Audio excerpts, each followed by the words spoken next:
Chapter biodiversity and related issue. आइए इस chapter को समझते हैं। बायोडायवर्सिटी का मतलब है variety of lifes on the earth, मतलब पृथ्वी पर जीवन का विविधता। इसमें तीन चीज इंक्लूड होते हैं, जैसे स्पेसीज डायवर्सिटी, अलग अलग स्पेसीज का होना। इकोसिस्टम डायवर्सिटी, अलग अलग इकोसिस्टम का होना, जैसे जंगल, समुद्र, रेगिस्तान एक्सेट्रा। जेनेटिक डायवर्सिटी, एक स्पेसीज के अंदर जेनेटिक वेरिएशन होना। बायोडायवर्सिटी को हम दो मेजर कंपोनेंट के थ्रू मेजर करते हैं, स्पेसीज रिचनेस और स्पेसीज इवननेस। आइए इसे समझते हैं। स्पेसीज रिचनेस, स्पेसीज रिचनेस एक मेजर है जो एक पार्टिकुलर एरिया या इकोसिस्टम में कितनी अलग अलग स्पेसीज हैं इसे क्वांटिफाई करते हैं। जैसे अगर एक जंगल में 10 अलग अलग प्रकार के फूल हैं तो स्पेसीज रिचनेस 10 होगी। ये बताता है कि एक हैबिटेट में कितनी डिफरेंट स्पेसीज का एग्जिस्टेंस है। Highest species richness, tropical rain forest, ये टेरेस्ट्रियल इकोसिस्टम यानी कि लैंड बेस्ड में सबसे ज्यादा स्पेसीज रिचनेस रखते हैं। ये एरिया बायोडायवर्सिटी हॉटस्पॉट है जहां पर कई रेयर और डाइवर्स स्पेसीज पाई जाती है। कोरल रीफ्स, ये मेराइन इकोसिस्टम यानी कि सी बेस्ड में भी सबसे ज्यादा स्पेसीज रिचनेस रखते हैं। कोरल रीफ को रेन फॉरेस्ट ऑफ द सी भी कहा जाता है क्योंकि ये बहुत ज्यादा स्पेसीज को सपोर्ट करते हैं। अब स्पेसीज इवेडनेस को देखते हैं। स्पेसीज इवेडनेस एक मेजर है जो ये बताता है कि एक एरिया में स्पेसीज का डिस्ट्रीब्यूशन कितना इवन यानी कि बराबर है। मतलब क्या एक या कुछ स्पेसीज का पॉपुलेशन बहुत ज्यादा है या सभी स्पेसीज का पॉपुलेशन थोड़ा थोड़ा। जैसे फॉरेस्ट ए में 2 टाइगर, 6 डियर और 7 रेबिट्स हैं। फॉरेस्ट बी में 1 टाइगर, 6 डियर और 8 रेबिट्स हैं। रिचनेस दोनों फॉरेस्ट में सेम है, 3 स्पेसीज हैं और टोटल इंडिविजुअल 15 है, लेकिन इवननेस अलग है। फॉरेस्ट ए में स्पेसीज का डिस्ट्रीब्यूशन ज्यादा इवनली है क्योंकि टाइगर का पॉपुलेशन कम है और बाकी स्पेसीज का पॉपुलेशन थोड़ा इवनली डिस्ट्रीब्यूटेड है। लेकिन फॉरेस्ट बी में टाइगर का पॉपुलेशन कम है और बाकी स्पेसीज का पॉपुलेशन ज्यादा है, इसलिए इवननेस कम है। अब बात करते हैं टाइप्स ऑफ बायोडायवर्सिटी। बायोडायवर्सिटी को समझने के लिए हमें 3 टाइप्स को समझना जरूरी है, जैसे कि जेनेटिक डायवर्सिटी, स्पेसीज डायवर्सिटी और इकोलॉजिकल डायवर्सिटी। चलिए इन्हें समझते हैं। जेनेटिक डायवर्सिटी, जेनेटिक डायवर्सिटी का मतलब है एक स्पेसीज के अंदर जेनेटिक कैरेक्टरिस्टिक्स का वेरिएशन। हर स्पेसीज के अंदर जेनेटिक डिफरेंसेस होते हैं जो उसके सर्वाइवल और एडेप्टेशन को इन्फ्लुएंस करते हैं। जैसे जैसे होमोसेपियंस यानी कि ह्यूमंस में चाइनीज, इंडियन और अफ्रीकन एथिक्स ग्रुप के बीच जेनेटिक डिफरेंसेस हैं। ये डिफरेंसेस हमें इन्वायरमेंटल चेंजेस के लिए एडेप्ट करने में मदद करते हैं। अगर इन्वायरमेंट चेंज होता है तो जेनेटिक डायवर्सिटी हेल्प करती है स्पेसीज को सरवाइव करने में। इसकी इंपॉर्टेंस की बात करें तो जेनेटिक डायवर्सिटी से स्पेसीज को इन्वायरमेंटल चेंजेस के साथ एडेप्ट करने में मदद मिलती है। अगर जेनेटिक डायवर्सिटी कम होती है तो स्पेसीज एक्सटिंक्शन का रिस्क बढ़ जाता है। अब स्पेसीज डायवर्सिटी, स्पेसीज डायवर्सिटी का मतलब है एक इकोलॉजिकल कम्युनिटी जैसे जंगल, समुद्र में कितनी अलग अलग स्पेसीज हैं और उनका डिस्ट्रीब्यूशन कैसा है। ये स्पेसीज रिचनेस और स्पेसीज इवननेस दोनों को इंक्लूड करते हैं। स्पेसीज रिचनेस ये बताता है कि एक एरिया में कितनी अलग अलग स्पेसीज हैं, जबकि स्पेसीज इवननेस ये बताता है कि स्पेसीज का पॉपुलेशन कैसा डिस्ट्रीब्यूट है। क्या एक स्पेसीज का पॉपुलेशन ज्यादा है या सब स्पेसीज का पॉपुलेशन थोड़ा थोड़ा है। अब डायवर्सिटी इंडेक्स, अगर इंडेक्स 0 है तो इसका मतलब है कि इनफिनाइट डायवर्सिटी है, मतलब बहुत ज्यादा स्पेसीज हैं। अगर इंडेक्स 1 है तो इसका मतलब है कि सिर्फ एक स्पेसीज है। जैसे अगर एक फॉरेस्ट में 10 स्पेसीज हैं और उनका पॉपुलेशन इवनली डिस्ट्रीब्यूटेड है तो स्पेसीज डायवर्सिटी ज्यादा है। अगर एक स्पेसिस का पॉपुलेशन बहुत ज्यादा हो और बाकी स्पेसिस का पॉपुलेशन कम हो तो डाइवर्सिटी कम है। Geographical trends, species diversity equator के आसपास ज्यादा होती है और पोल्स की तरफ कम होती है। यह ट्रेंड ट्रॉपिकल रीजन में ज्यादा स्पेसिस रिचनेस देखा जाता है। अब इकोलॉजिकल डाइवर्सिटी को देखते हैं। इकोलॉजिकल डाइवर्सिटी का मतलब है एक रीजन के अंदर अलग अलग हैबिटेट्स का होना। हैबिटेट से मतलब है एक स्पेसिफिक इन्वायरमेंट जहां पे स्पेसिस रहती है, जैसे जंगल, समुंदर, रेगिस्तान, वेटलैंड एक्सेट्रा। जैसे इंडिया एक बहुत डाइवर्स इकोलॉजिकल रीजन है जहां desert, rain forest, mangroves, coral reefs, wetland, estuaries और अल्पाइन मेंड्यूल सब कुछ है। हर एक हैबिट हर एक हैबिटेट अपनी अलग डाइवर्सिटी को बायोडाइवर्सिटी को सपोर्ट करता है। अब R H Whittaker classification of biodiversity को देखते हैं। आर एच विटेकर ने बायोडाइवर्सिटी को 3 लेवल में क्लासिफाई किया है: अल्फा, बीटा और gamma diversity. Alpha diversity alpha diversity एक स्पेसिफिक एरिया या इकोसिस्टम में स्पेसिस की डाइवर्सिटी को मेजर करता है।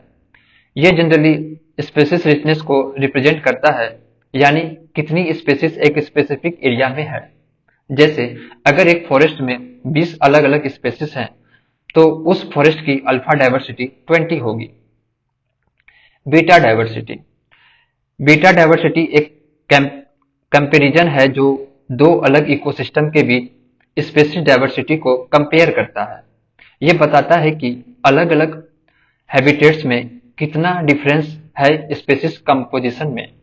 जैसे अगर एक फॉरेस्ट और एक ग्रासलैंड के बीच स्पेसिस काफी डिफरेंट है तो बीटा डाइवर्सिटी ज्यादा होगा। अगर दोनों इकोसिस्टम में स्पेसिस सिमिलर है तो बीटा डाइवर्सिटी कम होगी। अब गामा डाइवर्सिटी को देखते हैं।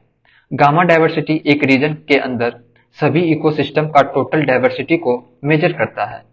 ये एक लार्जर जियोग्राफिकल एरिया में सभी हैबिटेट को इंक्लूड करता है। जैसे अगर एक रीजन में मल्टीपल टाइप्स के इकोसिस्टम है, जैसे फॉरेस्ट, वेटलैंड, ग्रासलैंड एक्सेट्रा, तो उन सब का कॉम्बिनेशन स्पेसिस डाइवर्सिटी को गामा डाइवर्सिटी कहते हैं। अब बात करते हैं types of species and endemism. Species के टाइप्स और कुछ इंपॉर्टेंट कॉन्सेप्ट जैसे इंडेमिज्म, बायोप्रोस्पेक्टिंग और बायोपायरेसी को समझेंगे। आइए समझते हैं। Keystone species. कीस्टोन स्पेसिस वो स्पेसिस होती है जो अपने इकोसिस्टम पर बहुत बड़ा इम्पैक्ट डालती है। इनका इकोसिस्टम में रोल इतना इंपॉर्टेंट होता है कि अगर ये स्पेसिस इकोसिस्टम से हट जाए तो पूरा इकोसिस्टम डिस्टर्ब हो सकता है। जैसे सी ओटर इन केल्प फॉरेस्ट। सी ओटर सी अर्चिन को कंट्रोल करती है, जो अगर बहुत बढ़ जाए तो केल्प फॉरेस्ट को खत्म कर सकते हैं। इसलिए सी रोटर का होना केल्प फॉरेस्ट और उनके इकोसिस्टम के लिए बहुत जरूरी है। की पॉइंट्स ये है कि इन स्पेसिस का एडिशन या रिमूवल इकोसिस्टम को सिग्निफिकेंटली इफेक्ट करता है। जैसे सी ओटर इन केल्प फॉरेस्ट। सी ओटर सी अर्चिन को कंट्रोल करती है, जो अगर बहुत बढ़ जाए तो केल्प फॉरेस्ट को खत्म कर सकते हैं। इसलिए सी ओटर्स का होना केल्प फॉरेस्ट और उनके इकोसिस्टम के लिए बहुत जरूरी है। इन स्पेसिस का एडिशन या रिमूवल इकोसिस्टम को सिग्निफिकेंटली इफेक्ट करता है। अब इंडिकेटर स्पेसिस को देखते हैं। इंडिकेटर स्पेसिस वो स्पेसिस होती है जो इकोसिस्टम की हेल्थ को रिफ्लेक्ट करती है। अगर इन स्पेसिस का हेल्थ खत्म हो जाता है तो ये एक सिग्नल होता है कि इकोसिस्टम में कुछ प्रॉब्लम हो सकती है। जैसे फ्रॉग और एम्फीबियंस। ये स्पेसिस वाटर क्वालिटी और हैबिटेट कंडीशन के लिए सेंसिटिव होती है। अगर इनका पॉपुलेशन डिक्लाइन होता है तो ये इकोसिस्टम में पोल्यूशन या वाटर क्वालिटी इशू को इंडिकेट करता है। की पॉइंट्स ये है कि इंडिकेटर स्पेसिस से हमें इकोसिस्टम की ओवरऑल हेल्थ का पता चलता है। अब इंडेमिक स्पेसिस। इंडेमिक स्पेसिस वो स्पेसिस होती है जो एक स्पेसिफिक जियोग्राफिक एरिया में ही पाई जाती है। ये स्पेसिस कहीं और नहीं मिलती। जैसे कीवी बर्ड इन न्यूजीलैंड। ये बर्ड सिर्फ न्यूजीलैंड में ही मिलती है और किसी और कंट्री में नहीं मिलती। इंडेमिक स्पेसिस एक पार्टिकुलर लोकेशन के लिए यूनिक होती है और उनका कंजर्वेशन बहुत इंपॉर्टेंट होता है। अब invasive alien species. Invasive alien species वो स्पेसिस होती है जो किसी नए इन्वायरमेंट में नॉन नेटिव यानी कि बाहर से आई होती है और वहां के इकोसिस्टम को हार्म करते हैं। ये स्पेसिस लोकल स्पेसिस को रिप्लेस कर सकती है और इकोसिस्टम को इम्बैलेंस कर सकती है, जैसे यूरोपियन स्टार्लिंग इन नॉर्थ अमेरिका।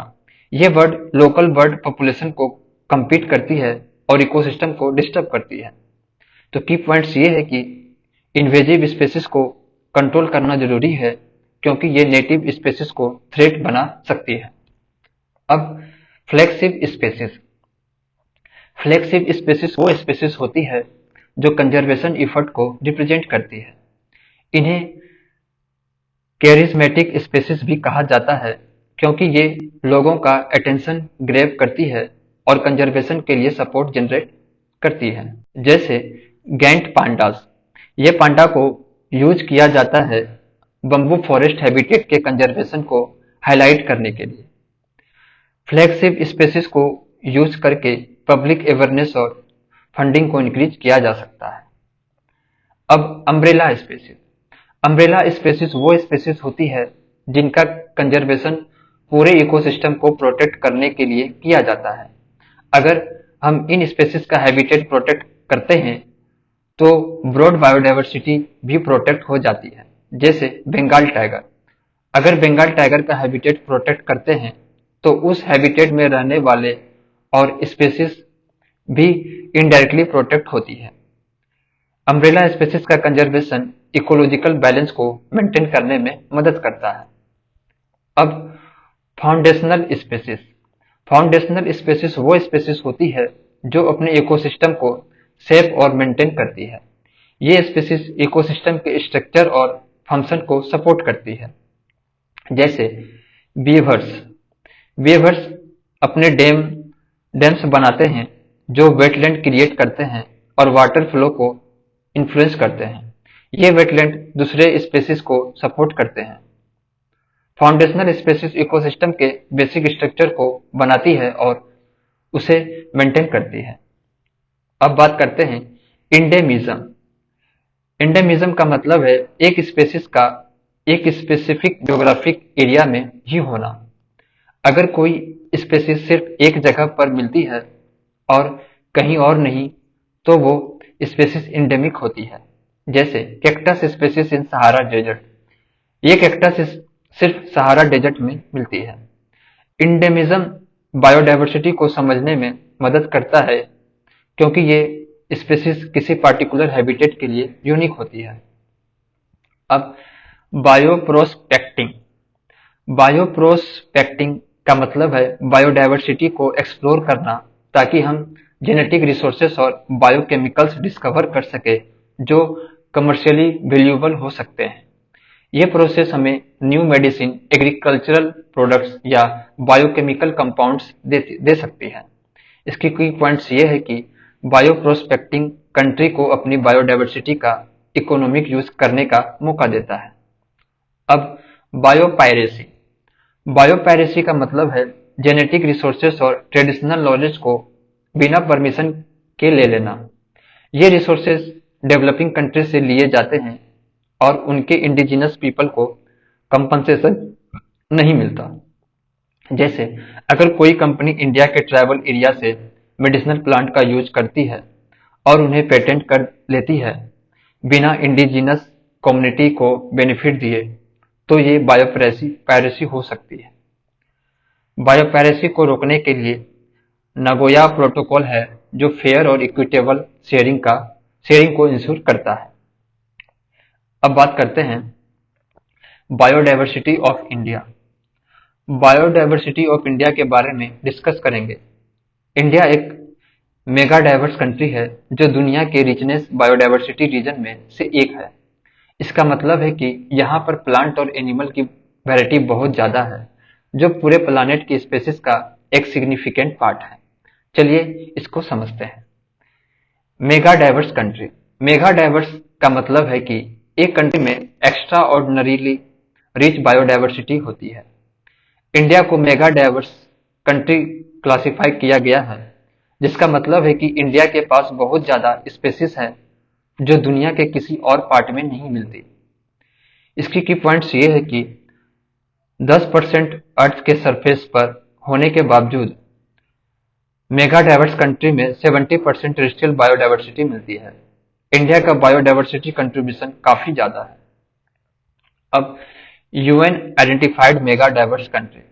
यूएन ने वर्ल्ड कंजर्वेशन मॉनिटरिंग सेंटर यानी कि WCMC के मुताबिक इंडिया को 17 मेगा डाइवर्स कंट्री में इंक्लूड किया गया है। ये कंट्री दुनिया के लिए बायोडाइवर्सिटी का ट्रेजर है। इन कंट्री में ऑस्ट्रेलिया, ब्राजील, चाइना जैसे बड़े नाम भी हैं। इंडिया को ये रिकॉग्निशन मिला है क्योंकि यहाँ पर स्पीशीज डाइवर्सिटी बहुत हाई है। अब बायोडाइवर्सिटी स्टैटिस्टिक्स।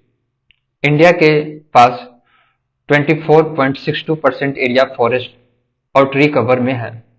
ये परसेंटेज काफी अच्छा है, लेकिन इंडिया से 2.4% लैंड एरिया पर लोकेटेड है। फिर भी ये कंट्री दुनिया की 7 to 8% स्पेसीज का घर है। India 18% of the world human population को सपोर्ट करता है, लेकिन ये कंट्री 7 to 8% स्पेसीज का भी घर है, जो बायोडाइवर्सिटी के लिए बहुत सिग्निफिकेंट है। अब बायोजियोग्राफिक डाइवर्सिटी। बायोजियोग्राफिक डाइवर्सिटी का मतलब है कि इंडिया में बहुत डिफरेंट टाइप्स के इकोसिस्टम और स्पेसीज पाए जाते हैं। इंडिया को दो बायोजियोग्राफिक रियल्स के बीच डिवाइड किया गया है। हिमालयन रीजन ये पेलियारिस्टिक रीजन का पार्ट है। Rest of the sub continent ये मलायन रियल्म का पार्ट है।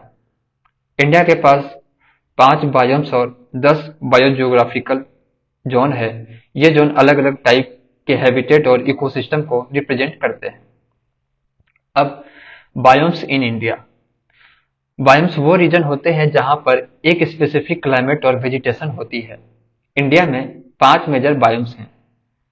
ट्रॉपिकल ह्यूमिड फॉरेस्ट यानी कि कोस्टल एरिया और western Ghats, tropical deciduous forest यानी कि monsoon forest, warm desert and semi desert यानी कि राजस्थान, गुजरात, कॉर्निफेरस फॉरेस्ट यानी कि हिमालयास, अल्पाइन मीडियोज यानी कि हाई एल्टीट्यूड एरिया। हर बायोम का अपना एक यूनिक क्लाइमेट, फ्लोरा और फौना होता है जो इकोसिस्टम को बैलेंस में रखता है। अब बायोजियोग्राफिक प्रोविंसेस को देखते हैं। बायोजियोग्राफिक प्रोविंसेस वो सब डिवीजन होती है जो एक रियल्म के अंदर अलग इकोसिस्टम को डिफाइन करती है। इंडिया को 25 जियोग्राफिक प्रोविंस में डिवाइड किया गया है। हर प्रोविंस अपने स्पेसिफिक स्पेसीज और हैबिटेट को रिप्रेजेंट करते हैं और ये डाइवर्सिटी को समझने में मदद करते हैं। अब बायोजियोग्राफी। बायोजियोग्राफी का मतलब है प्लांट और एनिमल की जियोग्राफिकल डिस्ट्रीब्यूशन का स्टडी। ये साइंस हमें बताता है कि कौन सी स्पेसीज किस रीजन में पाई जाती है और उनका इकोसिस्टम कैसा होता है। बायोजियोग्राफी के थ्रू हम समझते हैं कि एक रीजन का इकोसिस्टम कैसा है और उनमें किस टाइप की स्पेसीज पाई जाती है। अब 10 बायोजियोग्राफिक जोन्स इन इंडिया को देखते हैं। इंडिया को 10 जियोग्राफिक जोन में डिवाइड किया गया है। ये जोन अलग अलग इकोसिस्टम को रिप्रेजेंट करते हैं। Trans Himalayas, the Himalaya, the Indian desert, the semi arid, the Western Ghats, the Deccan Peninsula, the Gangetic Plains, the coast, Northeast India, islands।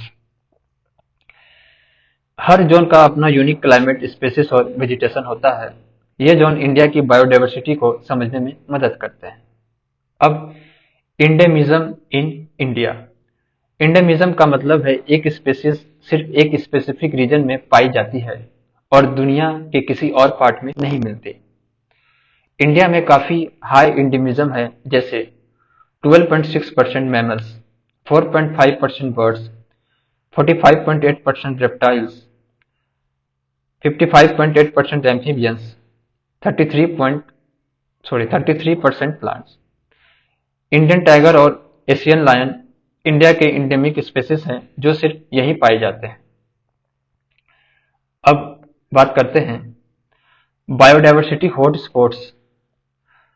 Biodiversity hotspots और होप स्पॉट्स के बारे में सीखेंगे। ये दोनों टर्म कंजर्वेशन के कॉन्टेक्स्ट में काफी इंपॉर्टेंट है और हम समझेंगे कि ये हमारे एनवायरनमेंट और बायोडायवर्सिटी को कैसे प्रोटेक्ट करते हैं। बायोडायवर्सिटी हॉटस्पॉट इनिशिएटर, ये टर्म सबसे पहले नॉर्मन मायर एक ब्रिटिश बायोलॉजिस्ट ने कॉइन की थी। बाद में इस कॉन्सेप्ट को कंजर्वेशन इंटरनेशनल CI ने एडॉप्ट किया था। बायोडायवर्सिटी हॉटस्पॉट वो रीजन होते हैं जो दुनिया के लिए बहुत इंपॉर्टेंट होते हैं क्योंकि ये एरिया हाई स्पेसीज रिचनेस और इंडेमिज्म को सपोर्ट करते हैं। इंडेमिज्म का मतलब है कि ये एरिया अपनी यूनिक स्पेसीज को प्रोटेक्ट करते हैं जो कहीं और नहीं मिलती। Conservation international criteria for hotspots को देखते हैं। कंजर्वेशन इंटरनेशनल ने हॉटस्पॉट डिफाइन करने के लिए कुछ स्पेसिफिक क्राइटेरिया बनाए हैं, जैसे at least 1500 species of vascular plant as endemic, मतलब इस रीजन में कम से कम 1500 वस्कुलर प्लांट्स यानी कि जो वाटर और न्यूट्रिएंट्स को ट्रांसपोर्ट करते हैं होनी चाहिए, जो सिर्फ वहां के हैं, दुनिया के किसी और रीजन में नहीं है। Must have lost at least 70% of its original habitat, यानी अगर एक रीजन का 70% हैबिटेट खत्म हो चुका है तो उस रीजन को हॉटस्पॉट कंसिडर किया जाता है। की पॉइंट्स ये कि हॉटस्पॉट्स वो रीजन होते हैं जहां स्पेसीज डाइवर्सिटी ज्यादा होती है लेकिन हैबिटेट डिस्ट्रक्शन भी बहुत ज्यादा होती है, इसलिए इन्हें प्रोटेक्शन की जरूरत होती है। अब नंबर ऑफ हॉटस्पॉट्स को देखते हैं। 1999 में 25 हॉटस्पॉट्स आइडेंटिफाई किए गए थे, लेकिन अब 36 हॉटस्पॉट हैं जो अर्थ के 2.5% लैंड सरफेस को कवर करते हैं। ये हॉटस्पॉट्स दुनिया के लिए बहुत इंपॉर्टेंट है क्योंकि ये half of the world plant species और 43% ऑफ बर्ड्स, मैमल, रेप्टाइल्स और एम्फीबियंस स्पेसीज को सपोर्ट करते हैं। अब इंडियाज बायोडायवर्सिटी हॉटस्पॉट को देखते हैं। इंडिया के पास कुछ बहुत इंपॉर्टेंट बायोडायवर्सिटी हॉटस्पॉट है, जैसे हिमालय। ये हॉटस्पॉट पूरे इंडियन हिमालयन रीजन को कवर करता है और ये नेबरिंग कंट्री जैसे नेपाल, भूटान और चाइना को भी इंक्लूड करता है। इसकी की पॉइंट्स ये है कि हिमालय में काफी इंडेमिक स्पेसीज मिलती है जो सिर्फ इस रीजन में पाई जाती है। इंडो बर्मा, ये hotspot north eastern India, Andaman island और साउथ ईस्ट एशिया कंट्री को कवर करती है। ये रीजन बायोडायवर्सिटी के लिए बहुत रिच है और ये इंडियन सब कॉन्टिनेंट का एक इंपॉर्टेंट पार्ट है। संडरलैंड्स, ये hotspot Nicobar island, Indonesia, Malaysia, Singapore, Bruny और फिलीपींस को कवर करते हैं। ये रीजन भी इंडेमिज्म के लिए जाना जाता है और यहाँ पर बहुत यूनिक स्पेसीज पाई जाती है। वेस्टर्न घाट्स एंड श्रीलंका, ये हॉटस्पॉट वेस्टर्न घाट्स और श्रीलंका को कवर करते हैं। वेस्टर्न घाट्स इंडिया का एक बायोडायवर्सिटी हॉटस्पॉट है जहां पर बहुत रेयर और इंडेमिक स्पेसीज मिलती है।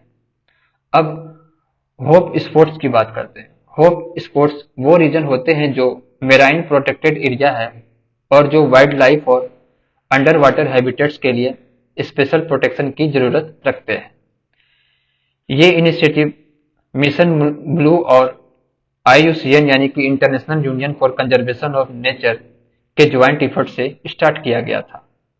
होप स्पॉट्स मेराइन इकोसिस्टम को प्रोटेक्ट करने के लिए बनाए जाते हैं जहां अंडर वाटर स्पेसीज और हैबिटेट को सेफगार्ड किया जाता है। इंडियाज होप स्पॉट्स को देखते हैं। इंडिया के पास कुछ होप स्पॉट्स भी हैं जो मेराइन बायोडायवर्सिटी को प्रोटेक्ट करते हैं, जैसे लक्षद्वीप आइलैंड। ये आइलैंड इंडिया के मेराइन बायोडायवर्सिटी का एक इम्पोर्टेंट पार्ट है। अंडमान निकोबार आइलैंड, ये आइलैंड भी इंडिया के मेराइन इकोसिस्टम को प्रोटेक्ट करते हैं। ये होप स्पोर्ट मेराइन लाइफ को प्रोटेक्ट करते हैं और अंडर वाटर हैबिटेट को सेफ गार्ड करते हैं। अब बात करते हैं लॉस ऑफ बायोडायवर्सिटी। ये टॉपिक काफी इम्पोर्टेंट है क्योंकि दुनिया के इकोसिस्टम का बैलेंस तभी बना रहता है जब बायोडायवर्सिटी हेल्दी हो। अगर ये बायोडायवर्सिटी लॉस होती है तो इकोसिस्टम अनस्टेबल हो जाता है, जो ह्यूमन सर्वाइवल के लिए भी हार्मफुल हो सकता है। चलिए इसको समझते हैं। IUCN red list 2014। IUCN यानी कि international union for conservation of nature का रेड लिस्ट एक डॉक्यूमेंट है जो एक्सटिंक्ट होने वाले स्पेसीज को ट्रैक करता है। 2014 के IUCN रेड लिस्ट के अकॉर्डिंग 784 स्पेसीज पिछले 500 सालों में एक्सटिंक्ट हो गई है। इसमें कुछ फेमस एग्जाम्पल हैं। पैसेंजर पिजन, ये बर्ड एक टाइम पर बहुत कॉमन थी लेकिन ह्यूमन एक्टिविटी के वजह से एक्सटिंक्ट हो गई। स्टेलर सी कॉ, ये एक मेराइन मैमल्स थी जो ओवर हंटिंग की वजह से एक्सटिंक्ट हो गई। 3 टाइगर सब स्पेसीज, बाली जवान और कैस्पियन टाइगर सब स्पेसीज भी एक्सटिंक्ट हो चुकी है। ये रेड लिस्ट बायोडायवर्सिटी के लॉस को ट्रैक करता है और ह्यूमन वार्न करता है कि अगर कंजर्वेशन एफर्ट नहीं किए गए तो और स्पेसीज एक्सटिंक्ट हो सकते हैं। अब मास एक्सटिंक्शन। मास एक्सटिंक्शन वो इवेंट होते हैं जो बहुत सारे स्पेसीज एक ही टाइम पर एक्सटिंक्ट हो जाते हैं, usually due to extreme environmental changes. दुनिया में अब तक 5 मास एक्सटिंक्शन हो चुके हैं जो 3 बिलियन ईयर के टाइम पीरियड में हो चुकी है। ऑनगोइंग 6th एक्सटिंक्शन, अब जो 6th एक्सटेंशन चल रहा है वो एंथ्रोपोजेनिक है, यानी ह्यूमन एक्टिविटी के वजह से। ये एक्सटिंक्शन रेट 100 से 1000 टाइम्स ज्यादा फास्ट है जो नेचुरल एक्सटिंक्शन रेट से था। ह्यूमन एक्टिविटी जैसे डिफॉरेस्टेशन, पॉल्यूशन और क्लाइमेट चेंज इस एक्सटिंक्शन को एक्सेलरेट कर रहे हैं। अब IPBES, inter governmental science policy platform on biodiversity and ecosystem service को देखते हैं। IPBES एक ग्लोबल प्लेटफॉर्म है जो बायोडायवर्सिटी और इकोसिस्टम के इशू को एड्रेस करता है। इसका हेडक्वार्टर बॉन, जर्मनी में है और इसके 130 मेंबर कंट्री हैं इंक्लूडिंग इंडिया। IPBES के अकॉर्डिंग दुनिया में 8 मिलियन स्पेसीज हैं जिसमें से 1 मिलियन स्पेसीज एक्सटिंक्ट के रिस्क पर है, जैसे 40% of amphibians, 33% of reef forming corals. Over a third of marine mammals are at risk of extinction. IPBES को अक्सर IPCC फॉर बायोडायवर्सिटी कहा जाता है क्योंकि जैसे IPCC क्लाइमेट चेंज को स्टडी करता है वैसे IPBES बायोडायवर्सिटी और इकोसिस्टम को स्टडी करते हैं। अब IPBES global assessment report on biodiversity and ecosystem service 2019 को देखते हैं। IPBES ने 2019 में एक ग्लोबल असेसमेंट रिपोर्ट रिलीज की थी जिसमें ये फाइंडिंग थी कि half of the natural ecosystem दुनिया में ह्यूमन एक्टिविटी के वजह से वेनिश हो गई है। ह्यूमन एक्टिविटी जैसे land degradation, agriculture expansion, sea level rise, greenhouse gas emission और प्लास्टिक पॉल्यूशन बायोडायवर्सिटी को डैमेज कर रहे हैं। 100 to 300 मिलियन पीपल को रिस्क है, स्पेशली उन लोगों को जो कोस्टल हैबिटेट पर डिपेंड करते हैं। ये रिपोर्ट हमें बताता है कि अगर हमने अपने इकोसिस्टम को प्रोटेक्ट नहीं किया तो बहुत सारे लोग और स्पेसीज एक्सटिंक्ट हो सकते हैं। अब लिविंग प्लानेट रिपोर्ट 2022 को देखते हैं। लिविंग प्लानेट रिपोर्ट हर 2 साल में WWF रिलीज करती है जो ग्लोबल वाइल्ड लाइफ पॉपुलेशन के डिक्लाइन को ट्रैक करता है। 2022 के रिपोर्ट के अकॉर्डिंग 69% डिक्लाइन आई है वाइल्ड लाइफ पॉपुलेशन में globally over the last 50 years. Latin America और कैरिबियन में सबसे ज्यादा डिक्लाइन यानी कि 94% देखी गई है। अफ्रीका में 66% डिक्लाइन थी। एशिया पैसिफिक रीजन में 55% डिक्लाइन थी। फ्रेश वाटर स्पेसिस में ग्लोबली 83% डिक्लाइन देखी गई। ये रिपोर्ट हमें वार्न करती है कि अगर वाइल्ड लाइफ को प्रोटेक्ट नहीं किया गया तो बायोडायवर्सिटी कोलैप्स हो सकता है। अब state of world's birds. Bird life international का एनुअल रिपोर्ट ये बताता है कि 40% of bird species world wide population decline face कर रही है। 1 in 8 बर्ड स्पेसीज अब थ्रेटेंड विद एक्सटिंक्शन है। ट्रॉपिक कैस्केड इफेक्ट, ये एक फेनोमेनन है जब एक स्पेसीज का पॉपुलेशन डिक्लाइन होने से इकोसिस्टम में दूसरे स्पेसीज पर इम्पैक्ट पड़ता है। जैसे अगर एक प्रेडेटर स्पेसीज एक्सटिंक्ट हो जाती है तो उसके प्रे स्पेसीज का पॉपुलेशन बढ़ जाता है जो बाकी इकोसिस्टम को डिस्टर्ब कर सकता है। ये trophic cascade effect biodiversity loss को और ज्यादा एक्सेलरेट कर सकता है। अब बात करते हैं causes behind the biodiversity loss. Biodiversity loss के पीछे कौन कौन से मेन कॉजेज हैं उसको देखते हैं। बायोडायवर्सिटी का लॉस एक सीरियस इशू है जो ह्यूमन लाइफ और इकोसिस्टम दोनों को इफेक्ट करता है। इस लॉस के पीछे कुछ नेचुरल कॉजेज हैं लेकिन सबसे ज्यादा ह्यूमन एक्टिविटी के वजह से बायोडायवर्सिटी को नुकसान हो रहा है। चलिए इन कॉजेज को देखते हैं। Natural ecological disturbance, weather changes, extreme weather condition जैसे स्टॉर्म्स, वाइल्ड फायर्स, फ्लड्स और वोल्केनिक इरप्शन इकोसिस्टम में टेम्पोररी चेंजेस लाते हैं। ये डिस्टर्बेंस नेचुरल होती है और इकोसिस्टम इन्हें एडेप्ट कर लेते हैं। ये डिस्टर्बेंस इकोलॉजिकल सक्सेशन का पार्ट है जो लॉन्ग टर्म में इकोसिस्टम को रिकवर करने में हेल्प करते हैं।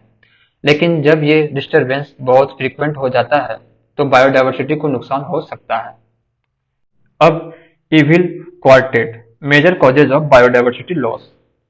ये इविल क्वार्टेट 4 मेन कॉजेज हैं जो बायोडायवर्सिटी लॉस में कंट्रीब्यूट करते हैं। फर्स्ट, हैबिटेट लॉस, जब स्पेसीज के लिए उनका लिविंग स्पेस कम हो जाता है जैसे डिफोरेस्टेशन और अर्बनाइजेशन की वजह से, ये स्पेसीज के सर्वाइवल के लिए बहुत हार्मफुल है। जैसे ट्रॉपिकल रेन फॉरेस्ट का लॉस जो एक बायोडायवर्सिटी हॉटस्पॉट है, इससे काफी स्पेसीज की सर्वाइवल रिस्क पर आती है। ओवर एक्सप्लॉयटेशन, जब नेचुरल रिसोर्सेज का एक्सेसिव यूज होता है जैसे ओवर फिशिंग, इलीगल हंटिंग या डिफोरेस्टेशन, ये स्पेसीज को क्विकली डिप्लीट कर देता है। जैसे वेल, मेराइन फिश और ट्री का ओवर एक्सप्लॉयटेशन बायोडायवर्सिटी को थ्रेटन करता है। Alien species, non native species जब किसी इकोसिस्टम में इंट्रोड्यूस होती है तो ये नेटिव स्पेसीज को डिस्टर्ब कर देती है। ये इन्वेजिव स्पेसीज बायोडायवर्सिटी लॉस का एक बड़ा रीजन है। जैसे यूरोपियन स्टार्लिंग इन नॉर्थ अमेरिका जो लोकल बर्ड स्पेसीज को compete करती है। सेकेंडरी एक्सटेंशन, जब एक स्पेसीज एक्सटिंक्ट होती है तो उससे कनेक्टेड दूसरे स्पेसीज भी एक्सटिंक्ट हो जाते हैं जो उस स्पेसीज पर डिपेंड करते थे। जैसे अगर बीज एक्सटिंक्ट हो जाती है तो उनके पोलिनेशन पर डिपेंड करते हुए प्लांट भी एक्सटिंक्ट हो सकते हैं। अब WWF 6 की थ्रेट को देखते हैं। WWF के हिसाब से बायोडायवर्सिटी लॉस के 6 मेन थ्रेट हैं। First, agriculture, over expansion of agriculture specially monoculture farming जो सॉइल फर्टिलिटी को डिग्रेड करते हैं और नेचुरल हैबिटेट को डिस्ट्रॉय करते हैं। हंटिंग, इलीगल हंटिंग और ओवर हंटिंग जो स्पेसीज को एक्सटिंक्ट होने के एज पर लाता है। लॉगिंग, इलीगल लॉगिंग और फॉरेस्ट डिस्ट्रक्शन जो हैबिटेट लॉस का रीजन बनता है। पॉल्यूशन, एयर, वाटर और सॉइल पॉल्यूशन इकोसिस्टम को डिग्रेड करता है और स्पेसीज को हार्म करते हैं। इन्वेजिव स्पेसीज, जैसे पहले बताए नॉन नेटिव स्पेसीज का इंट्रोडक्शन लोकल बायोडायवर्सिटी को डिस्टर्ब करता है।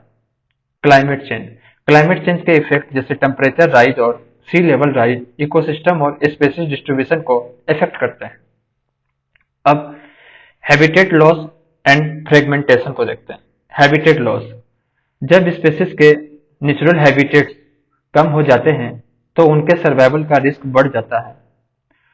ये ज्यादातर ट्रॉपिकल रेन फॉरेस्ट और वेटलैंड में देखा जाता है। हैबिटेट फ्रेगमेंटेशन, जब लार्ज हैबिटेट छोटे आइसोलेटेड पेज में डिवाइड हो जाते हैं तो स्पेसीज के लिए इनब्रीडिंग और लोकल एक्सटिंक्शन का रिस्क बढ़ जाता है। बैरियर इफेक्ट, जब हैबिटेट का डिवीजन होता है तो स्पेसीज का जीन पूल लिमिटेड हो जाता है, जो उनके सर्वाइवल चांसेस को कम कर देता है।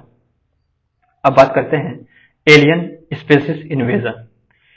इन्वेजिव स्पेसीज वो स्पेसीज होती है जो अपने नेटिव हैबिटेट को के बाहर किसी नए इकोसिस्टम में इंटर करती है और वहां के नेटिव स्पेसीज को हार्म कर देती है। ये स्पेसीज नेटिव स्पेसीज के रिसोर्सेज, फूड और हैबिटेट को कम्पीट करते हैं, जो बायोडाइवर्सिटी को रिड्यूस करते हैं। जैसे कैन टोड इन ऑस्ट्रेलिया, जो लोकल स्पेसीज को आउट कम्पीट करते हैं और इकोसिस्टम को डिस्टर्ब करते हैं। अब ओवर एक्सप्लोइटेशन का मतलब है नेचुरल रिसोर्सेज का एक्सेसिव यूज, जो स्पेसीज को एक्सटिंक्ट करने का रीजन बन सकता है। स्पेसीज एक्सटिंक्शन, वुल्नरेबिलिटी टू एक्सटिंक्शन, कुछ स्पेसीज नेचुरल एक्सटिंक्शन होने के रिस्क पर होती है, उनके एक्सटिंक्शन के चांसेस बढ़ जाते हैं अगर स्पेसीज का पॉपुलेशन नेचुरली लो हो, अगर स्पेसीज अपने हैबिटेट को इजिली चेंज नहीं कर सकती, अगर स्पेसीज इकोसिस्टम के टॉप प्रेडेटर हैं तो उनका एक्सटिंक्शन इकोसिस्टम पर सिग्निफिकेंट इम्पैक्ट डालता है। अगर स्पेसीज का एडल्ट सर्वाइवल रेट लो हो तो उनके एक्सटिंक्शन का रिस्क बढ़ जाता है। अब कोएक्सटिंक्शन का मतलब है कि जब एक स्पेसीज एक्सटिंक्ट होती है तो उसके साथ कनेक्टेड दूसरे स्पेसीज भी एक्सटिंक्ट हो जाते हैं। अगर एक प्लांट स्पेसीज को पोलिनेट करने वाली बी स्पेसीज एक्सटिंक्ट हो जाती है तो वो प्लांट स्पेसीज भी एक्सटिंक्ट हो सकती है। अब genetically modified organism, GMOs. Genetically modified organisms का यूज एग्रीकल्चर में होता है, लेकिन उनके अनइंटेंडेड इफेक्ट और क्रॉस पोलिनेशन से नेचुरल बायोडाइवर्सिटी को नुकसान हो सकता है। जीएमओ स्पेसीज डोमिनेट हो जाती है और ये नेचुरल स्पेसीज को रिप्लेस कर सकती है, जो बायोडाइवर्सिटी लॉस का रीजन बनता है। अब trade in wild life trade भी बायोडाइवर्सिटी लॉस का एक बड़ा कॉज है। इलीगल वाइल्ड लाइफ ट्रेड से स्पेसीज का हंटिंग और हैबिटेट डिस्ट्रक्शन होता है। जैसे एलिफेंट टस्क और राइनो हॉर्स की इलीगल ट्रेड से उन स्पेसीज का पॉपुलेशन बहुत रिड्यूस हो गया है। Pollution and climate change, ocean acidification, plastic pollution और केमिकल पोल्यूटेंट मेराइन और टेरेस्ट्रियल बायोडाइवर्सिटी को हार्म करते हैं। ग्लोबल वार्मिंग, सी लेवल राइज और टेम्परेचर फ्लक्चुएशन स्पेसीज के डिस्ट्रीब्यूशन और इकोसिस्टम हेल्थ को इफेक्ट करते हैं। क्लाइमेट चेंज से स्पेसीज का हैबिटेट शिफ्ट हो जाता है, जो उनके सर्वाइवल को डिफिकल्ट बना देता है। अब बात करते हैं consequences of loss of biodiversity. Biodiversity loss के क्या कंसेक्वेंसेस हो सकते हैं, यानी इसके क्या हार्मफुल इफेक्ट हो सकते हैं।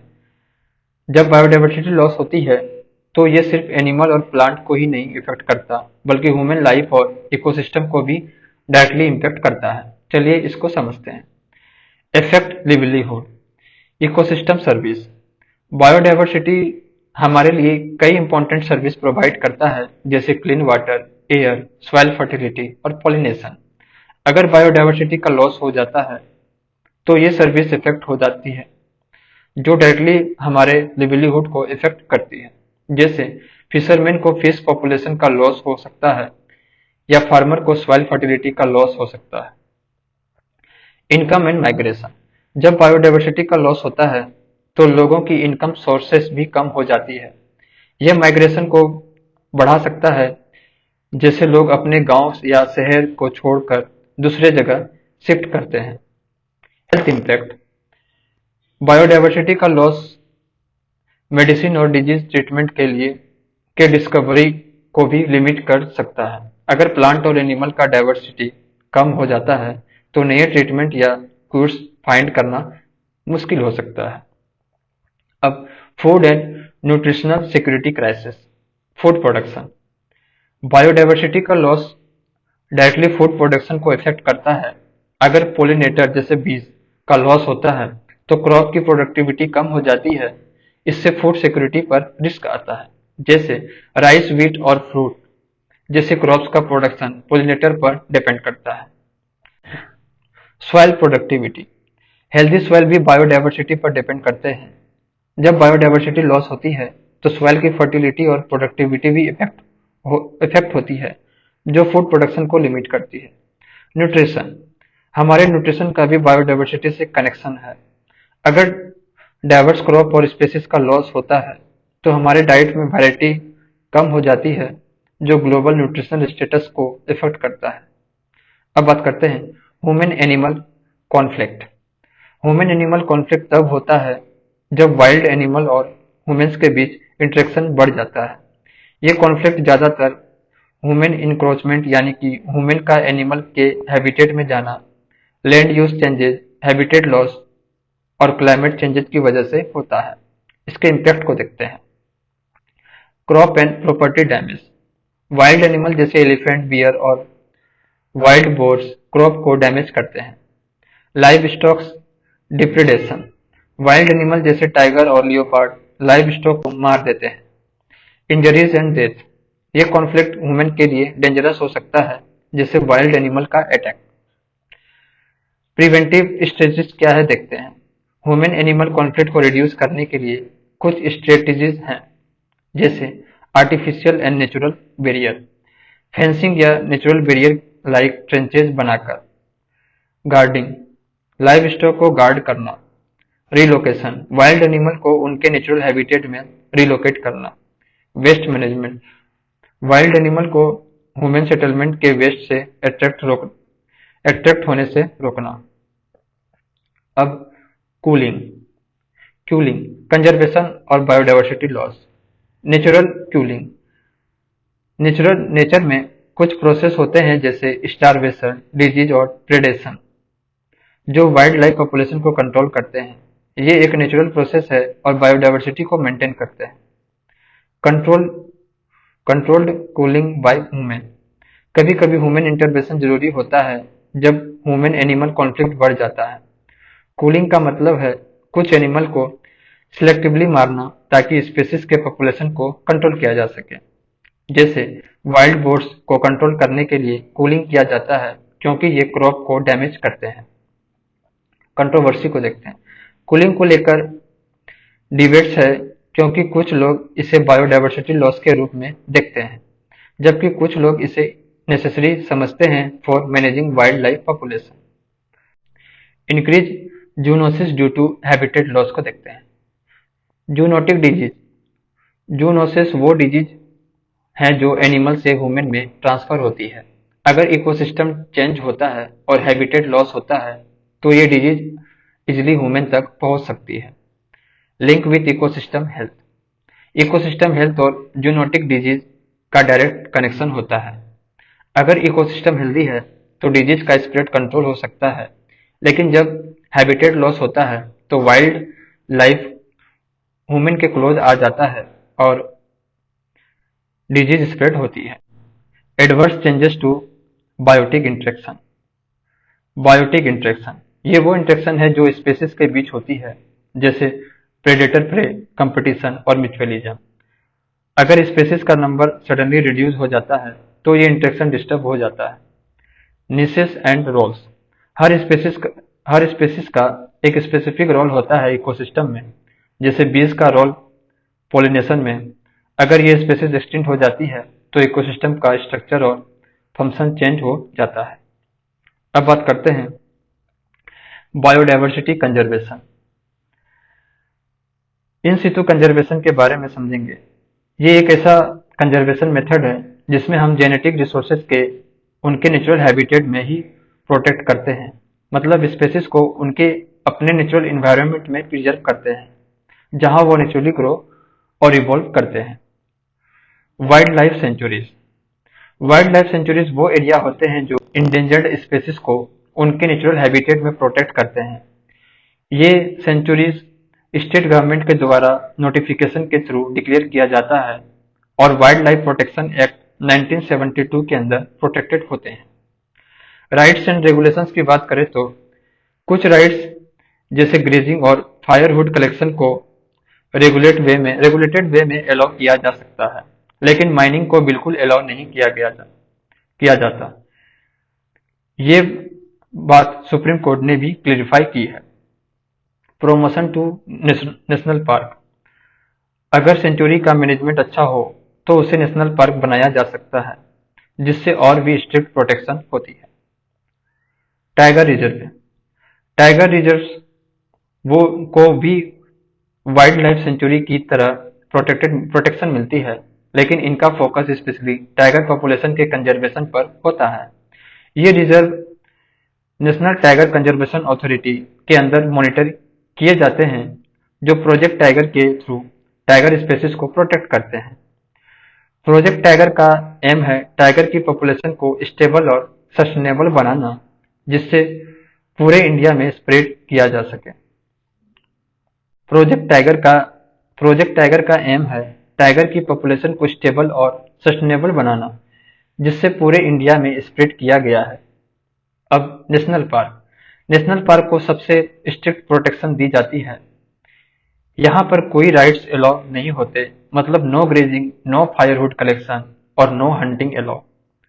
जैसे काजीरंगा नेशनल पार्क असम, जहाँ राइनोस को स्ट्रिक्टली प्रोटेक्ट किया जाता है। बाउंड्रीज। नेशनल पार्क के बाउंड्रीज क्लियरली डिफाइन होते हैं और अगर जरूरत हो तो स्टेट लेजिस्लेचर रिकमेंडेशन दे सकती है उन बाउंड्रीज को चेंज करने की। नेशनल पार्क को भी वाइल्ड लाइफ प्रोटेक्शन एक्ट 1972 के अंदर प्रोटेक्शन मिलती है। अब बायोस्फीयर रिजर्व। बायोस्फीयर रिजर्व्स वो लार्ज एरिया होते हैं जिनमें टेरेस्ट्रियल, मेराइन और कोस्टल इकोसिस्टम को प्रोटेक्ट किया जाता है। ये area UNESCO man and the biosphere programme के अंदर डिजाइनेटेड किया जाता है। बायोस्फीयर रिजर्व का मेन एम है सस्टेनेबल डेवलपमेंट, जिसमें ह्यूमन लाइफ और बायोडाइवर्सिटी दोनों को बैलेंस किया जाता है। ये एरिया साइंटिफिक रिसर्च के लिए भी इम्पोर्टेंट होते हैं और लोकल कम्युनिटीज को भी इन्वॉल्व किया जाता है। मैनेजमेंट की बात करें तो ये रिजर्व कंट्री के सोवरेन जुरिडिक्शन के अंदर मैनेज किया जाता है, मतलब हर कंट्री अपने बायोस्फीयर रिजर्व को अपने रूल्स के अकॉर्डिंग मैनेज करते हैं। अब सिविल स्ट्रेटेजी 1995। सिविल स्ट्रेटेजी को 1995 में एडॉप्ट किया गया था और इसका मेन फोकस था कम्युनिटी बेस्ड अप्रोच। इस स्ट्रेटेजी में सोशल, कल्चरल, स्पिरिचुअल और इकोनॉमिक नीड्स को साइंटिफिक रिसर्च के साथ इंटीग्रेट किया गया था। इसका गोल था ये स्ट्रेटेजी बायोडाइवर्सिटी कंजर्वेशन को लोकल कम्युनिटी के सस्टेनेबल डेवलपमेंट से जोड़ती है, जिससे दोनों को बेनिफिट हो सके। अब core buffer strategy. Core area, ये वो एरिया होता है जहां पर कोई ह्यूमन एक्टिविटी अलाउ नहीं होती। ये एरिया स्ट्रिक्टली प्रोटेक्टेड होता है ताकि इकोसिस्टम और स्पेसीज अपने नेचुरल हैबिटेट में सरवाइव कर सके। बफर जोन, ये zone limited human activity allow करता है, जैसे रिसर्च, मॉनिटरिंग और एजुकेशन। इसमें डेवलपमेंट का स्कोप लिमिटेड होता है, लेकिन लोकल कम्युनिटी को थोड़ा स्पेस मिलता है for sustainable activity. Transition area, ये वो एरिया होता है जहां पर इकोलॉजिकली सस्टेनेबल ह्यूमन सेटलमेंट और इकोनॉमिक एक्टिविटी अलाउ होती है। यहाँ पर लोगों को अपनी ट्रेडिशनल एक्टिविटी करने का मौका मिलता है, जैसे फार्मिंग और फिशिंग, लेकिन सस्टेनेबल प्रैक्टिसेस के साथ। अब प्रोटेक्शन लेवल्स को देखते हैं। प्रोटेक्टेड एरिया को डिफरेंट लेवल ऑफ प्रोटेक्शन मिलती है। ये प्रोटेक्शन लेवल हैं, जैसे प्रोटेक्टेड फॉरेस्ट सबसे कम प्रोटेक्शन होती है, रिजर्व फॉरेस्ट ज्यादा प्रोटेक्शन होती है, वाइल्ड लाइफ सेंचुरीज और भी ज्यादा प्रोटेक्शन, नेशनल पार्क सबसे स्ट्रिक्ट प्रोटेक्शन। अब बात करते हैं इको सेंसिटिव जोन के बारे में समझेंगे। ये एक ऐसी स्ट्रेटेजी है जिसका मेन एम है नेशनल पार्क और वाइल्ड लाइफ सेंचुरी के आसपास की एरिया को प्रोटेक्ट करना। ये जोन उन रीजन को प्रोटेक्ट करता है जो इन्वायरमेंट के लिए सेंसिटिव होते हैं और जहां ह्यूमन एक्टिविटी से इकोसिस्टम पर नेगेटिव इम्पैक्ट पड़ सकता है। चलिए समझते हैं। Purpose of eco sensitive zone, buffer zone.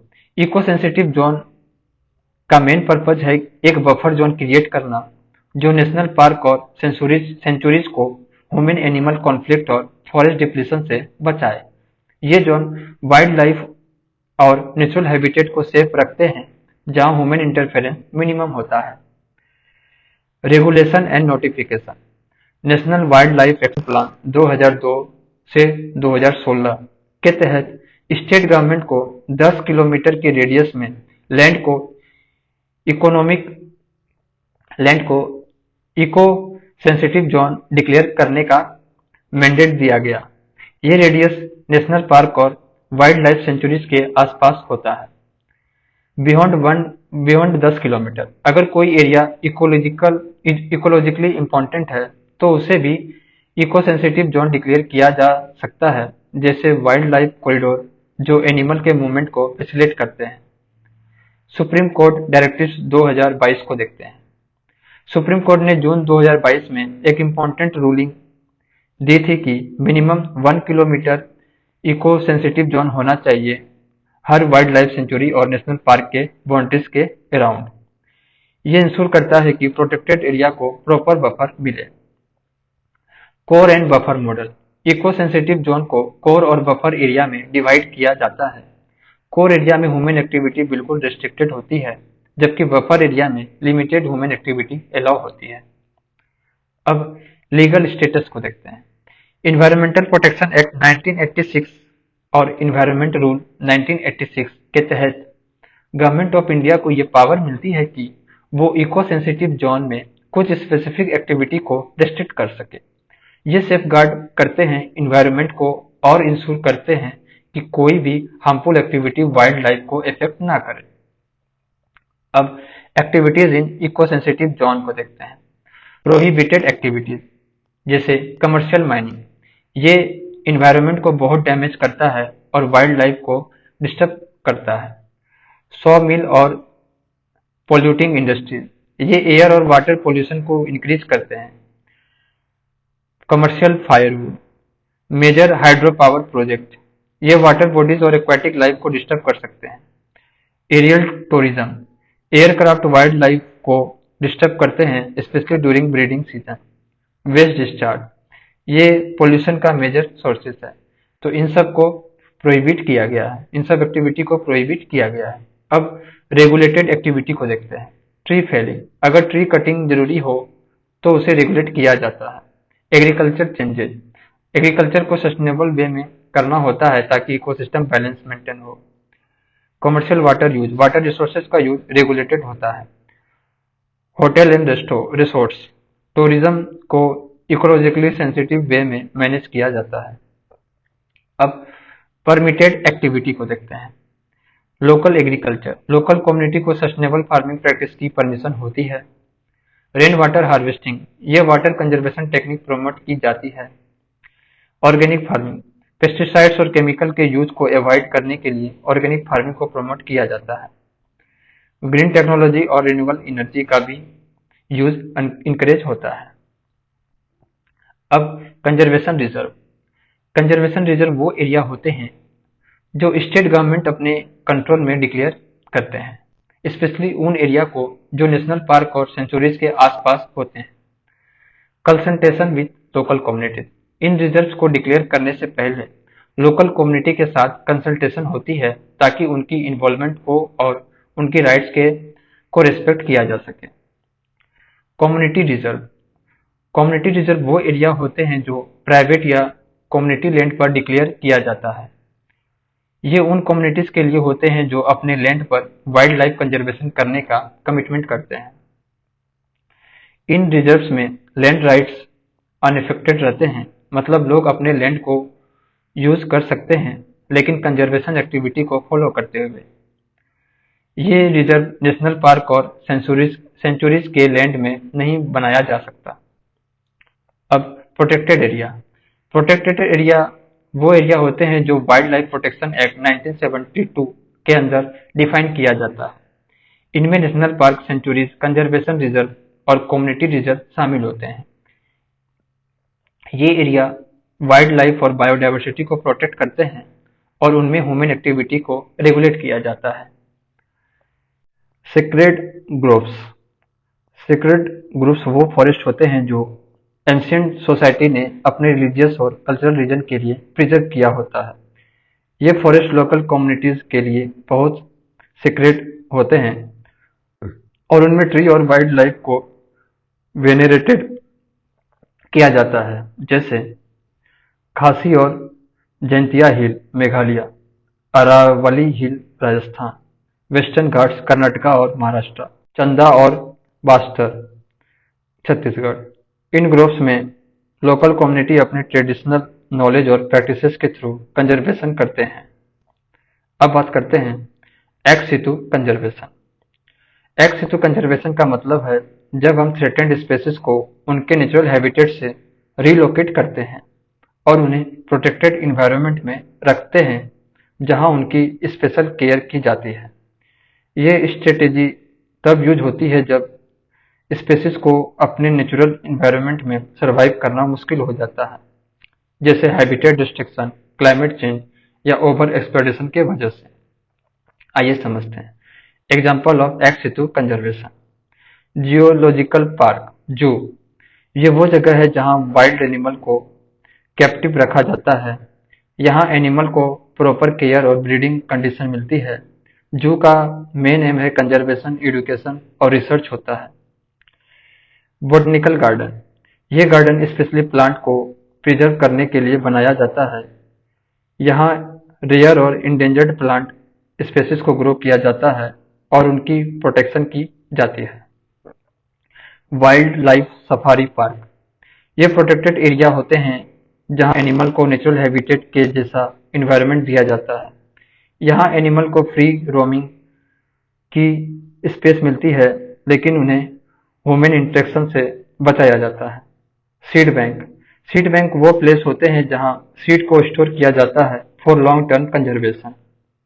ये स्पेशली कमर्शियली इम्पोर्टेंट प्लांट और इंडेंजर्ड स्पेसीज के सीड को प्रिजर्व करने के लिए यूज किया जाता है। अब क्रायो प्रिजर्वेशन टेक्निक को देखते हैं। क्रायो प्रिजर्वेशन एक एडवांस टेक्निक है जिसमें गैमेट्स यानी कि स्पर्म और एग को बहुत लो टेम्परेचर पर स्टोर किया जाता है। ये टेक्निक थ्रेटेंड स्पेसीज के रिप्रोडक्टिव सेल को प्रिजर्व करने के लिए यूज होता है। इससे हम गैमेट्स को एक्सटेंडेड पीरियड तक स्टोर कर सकते हैं और जब जरूरत हो तो उन्हें फर्टिलाइज करने के लिए यूज किया जा सकता है। क्रायो प्रिजर्वेशन का मेजर बेनिफिट ये है कि हम इंडेंजर्ड स्पेसीज के जेनेटिक मटेरियल को स्टोर करके उनकी जेनेटिक डाइवर्सिटी को प्रिजर्व कर सकते हैं। अब इन विट्रो फर्टिलाइजेशन और टिश्यू कल्चर को देखते हैं। In vitro fertilisation, in vitro fertilisation एक टेक्निक है जिसमें एग को लेबोरेटरी में फर्टिलाइज किया जाता है। ये टेक्निक तब यूज होती है जब नेचुरल ब्रीडिंग कंडीशन अवेलेबल ना हो। इस टेक्निक से हम इंडेंजर्ड स्पेसीज के रिप्रोडक्शन को मैनेज कर सकते हैं। टिश्यू कल्चर, ये प्लांट कंजर्वेशन की एक मेथड है जिसमें प्लांट को लेबोरेटरी में प्रोपेगेट किया जाता है। इससे हम रेयर और इंडेंजर्ड प्लांट को ग्रो कर सकते हैं और उनका जेनेटिक मटेरियल प्रिजर्व कर सकते हैं। सीड बैंक, सीड बैंक वो प्लेस है जहां सीड को लॉन्ग टर्म कंजर्वेशन के लिए स्टोर किया जाता है। National gene bank, national gene bank जो ICAR NBPGR दिल्ली में लोकेटेड है, ये इंडिया का मेजर सीड बैंक है। ये इंस्टीट्यूशन यूनिक प्लांट एसेसन को स्टोर करते हैं जिसमें स्पेशली सीड का कलेक्शन होता है। ये gene bank long term conservation के लिए रिस्पॉन्सिबल है और यहाँ पहचाने गए प्लांट स्पेसीज को फ्यूचर जनरेशन के लिए प्रिजर्व किया जाता है। अब बात करते हैं इनिशिएटिव्स टू प्रिजर्व बायोडायवर्सिटी। कुछ इम्पोर्टेंट इनिशिएटिव्स के बारे में बात करेंगे जो बायोडायवर्सिटी को प्रिजर्व करने के लिए किया गया है। ये इनिशिएटिव वाइल्ड लाइफ कंजर्वेशन और इकोसिस्टम प्रोटेक्शन के लिए काफी इम्पोर्टेंट है। Wildlife mitigation measures, eco bridges. Eco bridges एक इनोवेटिव सॉल्यूशन है जो वाइल्ड लाइफ और ह्यूमन एक्टिविटी के बीच कॉन्फ्लिक्ट को रिड्यूस करने के लिए बनाई जाती है। जैसे हमने देखा है कि हाईवे और रोड वाइल्ड लाइफ के नेचुरल हैबिटेट को डिस्ट्रॉय करते हैं और एनिमल को एक्सीडेंट का शिकार बना देते हैं। इको ब्रिज को स्पेशली नेशनल हाईवे 44 पर टाइगर रिजर्व्स के बीच वाइल्ड लाइफ कनेक्टिविटी को इम्प्रूव करने के लिए डिजाइन किया गया है। ये ब्रिजेज एनिमल को सेफली एक जगह से दूसरी जगह मूव करने में मदद करते हैं। टाइप्स ऑफ इको ब्रिजेज को देखते हैं। कैनोपी ब्रिजेज, ये ब्रिज स्पेशली आर्बोरियल स्पेसीज जैसे जो ट्री पर रहते हैं के लिए बनाए जाते हैं। ये उन्हें ट्री के ऊपर से सेफली ट्रेवल करने का रास्ता देते हैं। कंक्रीट स्ट्रक्चर, ये लार्जर एनिमल जैसे टाइगर और एलिफेंट के लिए होते हैं जो ग्राउंड पर मूव करते हैं। एम्फीबियंस टनल, ये टनल एम्फीबियंस जैसे फ्रॉग और टोड्स के लिए होते हैं जो रोड पर आने से बचने के लिए इन टनल्स का यूज करते हैं। इनका मेन एम है फॉरेस्ट डिप्रेशन को मिनिमाइज करना और ह्यूमन एनिमल कॉन्फ्लिक्ट को रिड्यूस करना। अब quarantine centre to check invasive species को देखते हैं। इन्वेजिव स्पेसीज वो स्पेसीज होते हैं जो किसी नए इन्वायरमेंट में इन्वेड करते हैं और वहां के नेटिव स्पेसीज को थ्रेट देते हैं। ये स्पेसीज एग्रीकल्चर, इकोलॉजिकल और इकोनॉमिक सिस्टम को डिस्टर्ब करते हैं। प्लांट क्वारंटाइन सेंटर, ये सेंटर इंडिया के मेजर एंट्री पॉइंट पर बनाए गए हैं जहां इम्पोर्टेड एग्रीकल्चर प्रोडक्ट को फाइटोसैनिटरी सर्टिफिकेट्स के लिए चेक किया जाता है। ये centre central board of indirect tax और कस्टम और directorates of plant protection and quarantine storage के अंदर काम करते हैं। फ्यूमिगेशन, अगर कोई पेस्ट या बीड पाई जाती है तो मिथाइल ब्रोमाइड से फ्यूमिगेशन किया जाता है जो हार्मफुल पेस्ट को मारने में मदद करते हैं। लीगल फ्रेमवर्क, ये सेंटर डिस्ट्रक्टिव इंसेक्ट और पेस्ट एक्ट 1914 के अंदर काम करते हैं जो इन्वेजिव स्पेसीज को कंट्रोल करने के लिए बनाया गया है। इन सेंटर्स का मेन पर्पज है इंपोर्टेड एग्रीकल्चर प्रोडक्ट को चेक करना और इन्वेजिव पेस्ट को प्रिवेंट करना ताकि बायोडायवर्सिटी को प्रोटेक्ट किया जा सके। अब preservation of western and eastern Ghats को देखते हैं। वेस्टर्न घाट्स और ईस्टर्न घाट्स इंडिया के मेजर बायोडायवर्सिटी हॉटस्पॉट्स हैं। वेस्टर्न घाट्स को यूनेस्को वर्ल्ड हेरिटेज साइट भी डिक्लेयर किया गया है क्योंकि ये रीजन हाई स्पेसीज इंडेमिज्म यानी कि यूनिक स्पेसीज जो सिर्फ इसी रीजन में पाए जाते हैं का शोकेस है।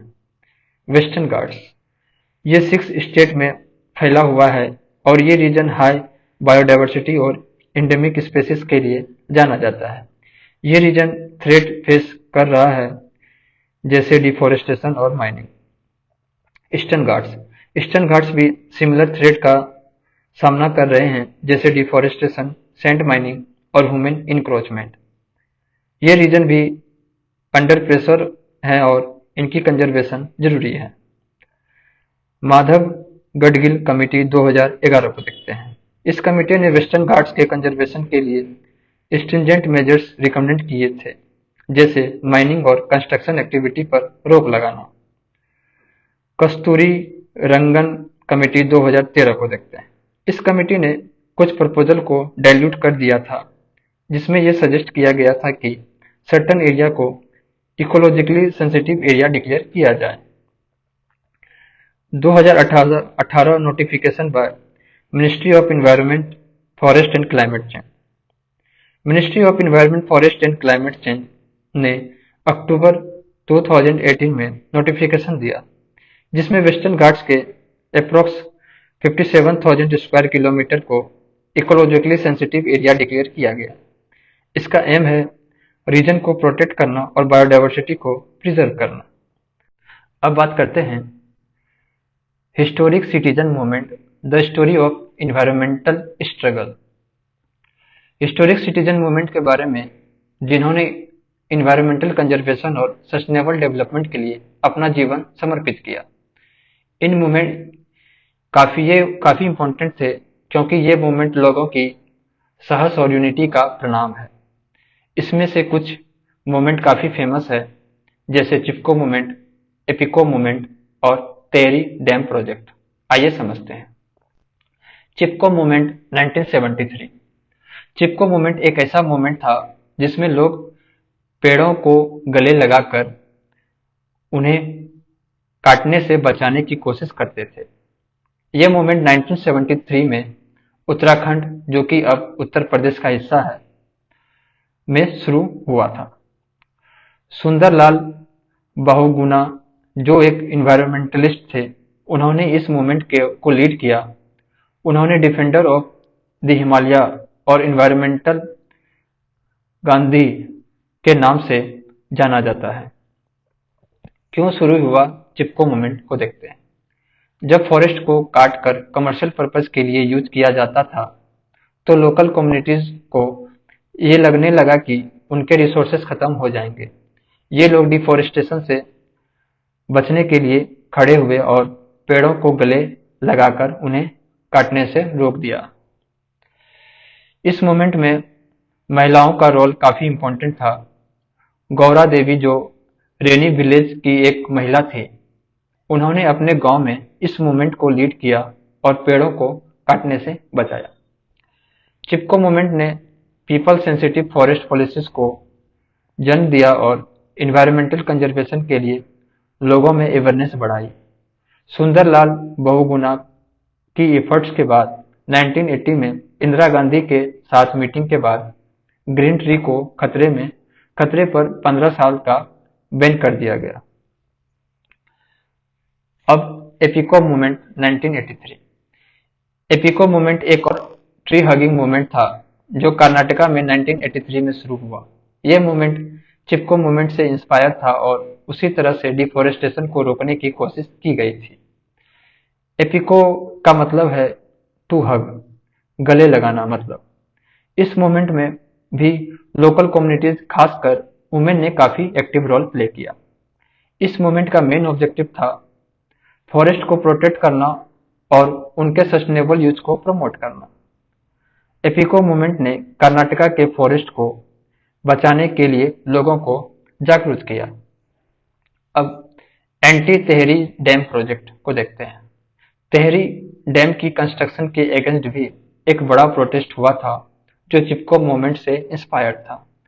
तेहरी डैम उत्तराखंड के तेहरी रीजन में बन रहा था, लेकिन इस डैम के कंस्ट्रक्शन से इन्वायरमेंटल इम्पैक्ट और लोकल डिस्प्लेसमेंट काफी बढ़ गए थे। सुंदरलाल बहुगुणा ने तेहरी डैम प्रोटेस्ट को लीड किया, जिसमें उन्होंने डैम के इन्वायरमेंटल कंसेक्वेंसेस और लोकल कम्युनिटीज के डिस्प्लेसमेंट के खिलाफ आवाज उठाई। उन्होंने डैम के कंस्ट्रक्शन को रोकने के लिए बहुत कोशिश की। अब बात करते हैं international biodiversity conservation agreement. Important international treaties के बारे में जो बायोडायवर्सिटी को प्रोटेक्ट करने के लिए बनाई गई है। ये ट्रीटीज दुनिया भर के देशों को एक साथ लाती है ताकि नेचर को प्रोटेक्ट किया जा सके और सस्टेनेबल डेवलपमेंट को प्रमोट किया जा सके।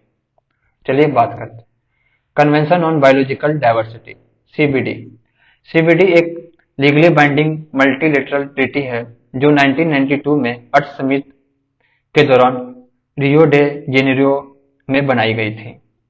इसका मेन एम है सस्टेनेबल डेवलपमेंट को अचीव करना थ्रू 3 मेन गोल्स, जैसे कंजर्वेशन ऑफ बायोलॉजिकल डायवर्सिटी, प्रकृति जीव जंतु और उनके हैबिटेट को बचाना, sustainable utilisation of its component, natural resources यानी कि प्राकृतिक रिसोर्सेज का ऐसा इस्तेमाल करना जो उनके फ्यूचर जनरेशन के लिए भी अवेलेबल रहे, fair sharing of benefits, genetic resources के इस्तेमाल से जो फायदा हो उसका फेयर डिस्ट्रीब्यूशन होना चाहिए।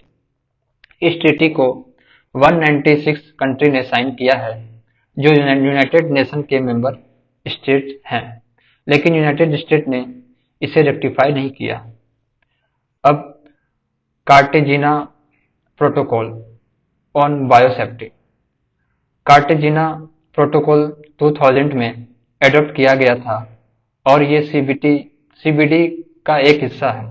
ये प्रोटोकॉल बायोसेफ्टी को एड्रेस करता है, मतलब कि लिविंग मॉडिफाइड ऑर्गेनिज्म जो मॉडर्न बायोटेक्नोलॉजी से बनते हैं उनके सेफ हैंडलिंग, ट्रांसपोर्ट और यूज को रेगुलेट करते हैं। ये protocol technology development, transfer, benefit sharing और बायोसेफ्टी इशू को एड्रेस करते हैं। इसका गोल है कि एलएमओ का यूज सेफ हो और उनका एनवायरमेंटल और हेल्थ पर नेगेटिव इम्पैक्ट हो। एलएमओ का मतलब लिविंग मॉडिफाइड ऑर्गेनिज्म। इंडिया भी इस प्रोटोकॉल का पार्ट है। अब Nagoya protocol on access and benefit sharing. Nagoya protocol 2010 में एडॉप्ट किया गया था और ये सीबीडी का सप्लीमेंट्री एग्रीमेंट है। इसका मेन फोकस है जेनेटिक रिसोर्सेज तक एक्सेस और उनके फेयर और इक्विटेबल शेयरिंग के बेनिफिट्स को इंश्योर करना। यह प्रोटोकॉल इंश्योर करता है कि जब कोई कंट्री अपने जेनेटिक रिसोर्सेज का यूज करे तो उसका फायदा उस कंट्री के लोगों को मिले। ये 2014 में फोर्स में आया और 137 पार्टीज ने इसे रेक्टिफाई किया, इंक्लूडिंग इंडिया। अब international treaty on plant genetic resource for food and agriculture PGRFA. International seed treaty या पीजीआरएफए का एम है फूड सिक्योरिटी को गारंटी करना through conservation, exchange and sustainable use of plant genetic resources. ये treaty ensure करता है कि plant genetic resources को प्रोटेक्ट किया जाए, उनका एक्सचेंज हो और उसका सस्टेनेबल यूज हो। इसे फेयर और इक्विटेबल बेनिफिट शेयरिंग को भी प्रमोट किया जाता है। ये ट्रीटी भी सीबीडी के फ्रेमवर्क के अंदर आती है। आईची बायोडायवर्सिटी टारगेट। इची टारगेट को सीबीडी सीओपी 12 में 2014 में एग्री किया जाता है। ये target strategic plan for biodiversity 2011 से लेकर 20 का पार्ट है। इसी टारगेट का मेन था बायोडायवर्सिटी लॉस के अंडरलाइनिंग कॉजेज को एड्रेस करना, डायरेक्ट प्रेशर को रिड्यूस करना, इकोसिस्टम को सेफगार्ड करना, बायोडायवर्सिटी से बेनिफिट को इनहेंस करना, पार्टिसिपेटरी मैनेजमेंट को प्रमोट करना। सीबीडीज ग्लोबल बायोडायवर्सिटी आउटलुक 5 रिपोर्ट के अकॉर्डिंग इनमें से कोई भी टारगेट पूरा नहीं हो पाया। इससे ये दिखता है कि बायोडायवर्सिटी लॉस को रोकने के लिए अभी भी काफी काम करना जरूरी है। अब बात करते हैं Sharm el Sheikh declaration and COP 15। Sharm el Sheikh declaration adopted at COP 14 2018। ये डिक्लेरेशन सीओपी 14 में इजिप्ट के शार्म इल शेख में एडॉप्ट की गई थी। इसका मेन फोकस था बायोडायवर्सिटी को पॉलिसी और लेजिस्लेटिव फ्रेमवर्क में इंटीग्रेट करना। इसका गोल था एक post 2020 global biodiversity framework develop करना जो एची टारगेट के फेल्यूर के बाद आया। ये फ्रेमवर्क 2050 विजन फॉर बायोडायवर्सिटी को अचीव करने का प्लान था, जिसे न्यू डील फॉर नेचर कहा गया। न्यू डील फॉर नेचर का मतलब है कि हम नेचर को प्रोटेक्ट करते हुए अपनी इकोनॉमिक और सोशल डेवलपमेंट को बैलेंस करें। ये एक ग्लोबल कमिटमेंट है जिसमें हर कंट्री को अपने बायोडायवर्सिटी गोल अचीव करना है। अब COP 15 and Kunming Montreal global biodiversity framework COP 15 2022। COP 15 की मीटिंग में Kunming Montreal global biodiversity framework adopt किया गया जो पोस्ट 2020 ग्लोबल बायोडायवर्सिटी फ्रेमवर्क है। ये गोल्स ऑफ कॉप 15 को देखते हैं।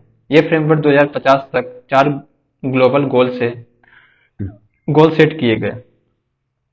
एक्सटिंक्शन रेट को रिड्यूस करना, 2050 तक सभी स्पीशीज की एक्सटिंक्शन रेट को 10 टाइम्स कम करना। सस्टेनेबल बायोडायवर्सिटी यूज, बायोडायवर्सिटी का यूज ऐसा होना चाहिए जो उसके लॉन्ग टर्म सर्वाइवल को इंश्योर करे। Fair benefit sharing, genetic resources के यूज से जो फायदा हो उसका फेयर डिस्ट्रीब्यूशन होना चाहिए।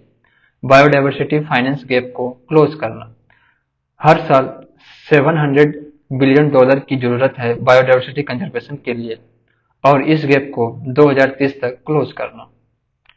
इस फ्रेमवर्क के अंदर एक न्यू फंड स्टेब्लिश किया जाएगा जो ग्लोबल इन्वायरमेंट फैसिलिटी के अंदर होगा। इस फंड का टारगेट है $200 बिलियन एनुअली बाय 2030, जिससे बायोडायवर्सिटी कंजर्वेशन के लिए फंडिंग को बूस्ट किया जा सके। अब इंडियाज डिमांड एट COP15 को देखते हैं। Dedicated fund for developing countries, India ने COP15 में ये डिमांड की थी कि डेवलपिंग कंट्री के लिए एक डेडिकेटेड फंड होना चाहिए जो उसकी बायोडायवर्सिटी कंजर्वेशन एफर्ट को सपोर्ट करे। इंडिया ने ये एम्फेसाइज किया कि common but differentiate responsibilities and respective capability का प्रिंसिपल बायोडायवर्सिटी कंजर्वेशन के लिए अप्लाई होना चाहिए। मतलब सब कंट्री को अपनी कैपेबिलिटी के हिसाब से बायोडायवर्सिटी को प्रोटेक्ट करने के लिए कंट्रीब्यूट करना चाहिए। अब global partnership on forest and landscape restoration GPFLR, global partnership on forest and landscape restoration एक ग्लोबल नेटवर्क है जो लॉस्ट और डिग्रेडेड फॉरेस्ट को रिस्टोर करने का काम करते हैं। ये initiative international union for conservation of nature के द्वारा शुरू किया गया था। GPFLR बॉन्ड चैलेंज के साथ एलाई करता है जो एक ग्लोबल एफर्ट है फॉरेस्ट रिस्टोरेशन के लिए। इसका एम था 150 मिलियन हेक्टेयर का रिस्टोरेशन 2020 तक, 350 मिलियन हेक्टेयर्स का रिस्टोरेशन 2030 तक। अब बात करते हैं Bonn challenge forest landscape restoration and global forest initiative.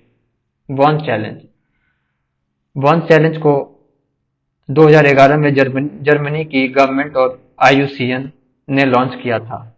इसका मेन गोल था 350 मिलियन हेक्टेयर ऑफ डिफॉरेस्टेड एरिया और डिग्रेडेड लैंड को रिस्टोर करना बाय 2030।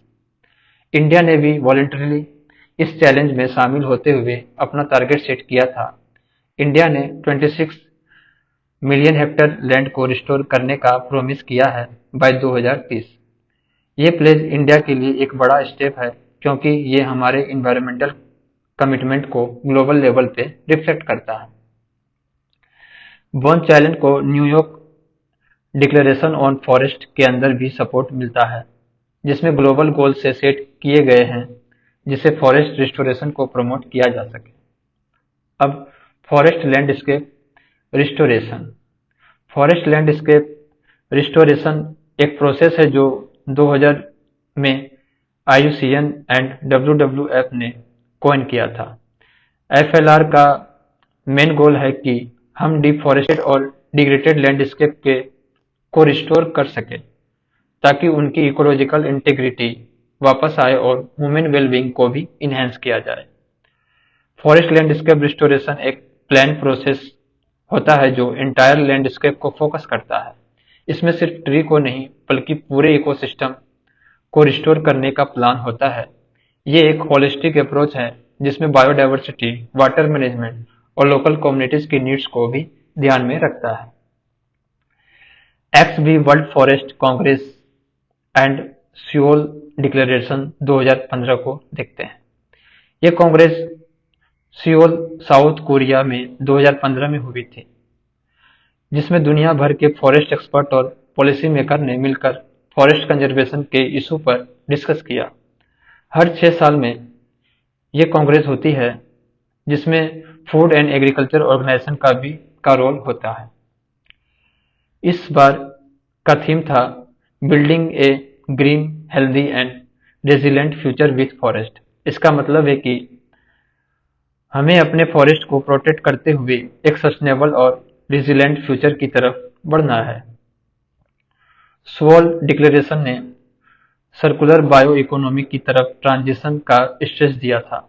यह डिक्लेरेशन क्लाइमेट न्यूट्रलिटी अचीव करने के लिए भी काफी इम्पोर्टेंट है जिसमें फॉरेस्ट का रोल काफी क्रूशियल है।